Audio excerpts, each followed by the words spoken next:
What's up, guys? It's TJ with you again today for another daily dose of the Bible, and I'm super excited about today's message on the regular version. We got Maher on the Bible app today. He's like a nine-time Grammy Award nominee. Super exciting message, so let's go ahead and jump right into it. All right, so before we start, let's go ahead and take a deep breath. Hold it for a moment. And let it out. Let's just pray real quick. Lord, I just pray right now, Father, that you speak to us. Lord, you let your scripture and your living word, Father, just speak to us in a mighty way. All right, today's scripture. Those who sow with tears will reap with songs of joy. Psalms 126:5.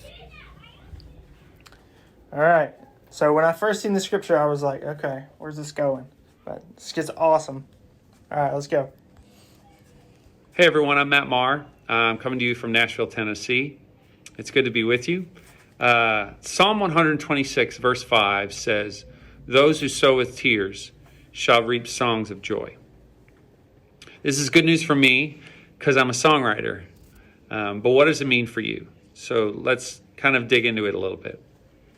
You know, we live in a day and age where we are very, very distracted. There's a million places for us to be in our minds and in our hearts, anywhere except here, now, in the present moment. And usually when we're in the present moment, a lot of us avoid it because what's waiting there is sometimes grief, fear, anxiety, suffering. In fact, we kind of live in a day and age where we're more and more tempted to escape suffering instead of embracing it. And to me, what this verse is really saying is those who are willing to embrace the reality of the human condition and the reality of this life, even to the point that it moves you to tears, right? Because you can cry from grief, you can also cry from laughter, and both require a heart that is so present to the moment, it's willing to be moved to that place. If you're not present and you're not free, you can't get moved, right? Not only that, but fear and anxiety can actually choke off our emotions, and so crying is actually a natural involuntary response of our body, our subconscious. We're getting stuff off our mind, off our chest in a way. And if we're willing to do that, it creates an environment where we're more in touch with who we are, more in touch with the reality of our circumstances, and more willing to depend on God. And when we do that, we tend to experience the joy and peace that surpasses all understanding. All right, what is your relationship with your emotions? Most of the time I have healthy perspective of my feelings, or maybe it's my emotions often overwhelm me, or maybe it's I'm not really in touch with my emotions.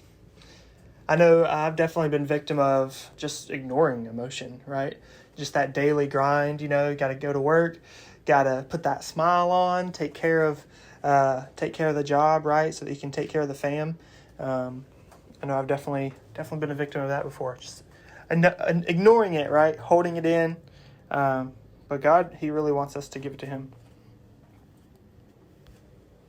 All right, so our devotional is, this is a snippet of a 7-day devotional from Elevation Worship. So I'll put this link to this devotional in the description. If you guys are interested, y'all can click on that link and check it out. All right, let's pray. Lord, thank you for sending your Son. Because Jesus lived as one of us, I know that no matter what I'm feeling, you understand. Help me fully feel my emotions and still trust you with the outcome. Please fulfill the promise of your word and turn my hurt into joy. In Jesus' name, amen. Awesome, guys. Well, thank you for tuning in today. If you liked the video, go ahead and give us a thumbs up. Smash that like button and subscribe if you're not already. And we'll keep doing these daily doses of the Bible together. See you guys next time.